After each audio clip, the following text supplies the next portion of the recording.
4 days to go before the midterm election. President Trump and former President Barack Obama going head-to-head, trying to drum up last-minute support.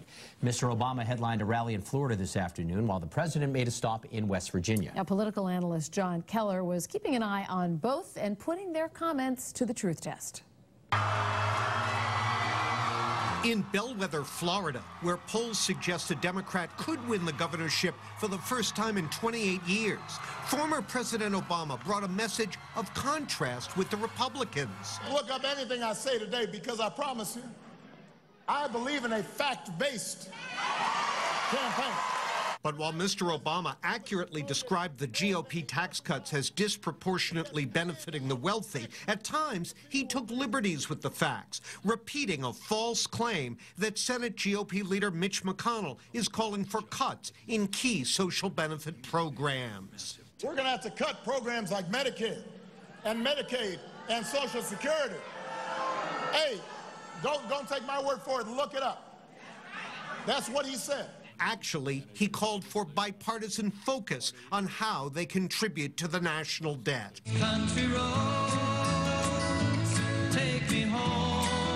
In West Virginia, where the Republicans hope to take a Senate seat held by the Democrats, President Trump was touting yet another round of robust job growth numbers. Democrats want to totally open the borders. But he ventured onto shakier ground with that false claim, which ignores multiple Democratic efforts in Congress to beef up border security. All I'm doing is just telling the truth. What can I tell you? When people can just lie with abandon, democracy can't work.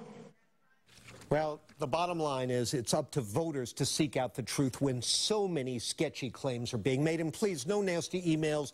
I'm not trying to claim equivalent honesty levels between these two men. President Trump has taken sketchy claims to a new level, but clearly they're both doing it. So, at the end of the day, these are elections that are obviously state, local level. Do these appeals even matter? Are people here in Massachusetts going to listen to the two of them and say, oh, yeah, that changed my mind? Probably not, right? Well, I just saw a new study that suggests that most people vote more on the basis of policies and the individuals rather than a straight party line. Very few admit to that, but the fact is, a lot of people, I think, are maybe giving some spin to the pollsters on that, and that they do tend to gravitate toward these partisan appeals. You would think people would be more independent-minded, but they aren't always. All right, Keller, thank you so much.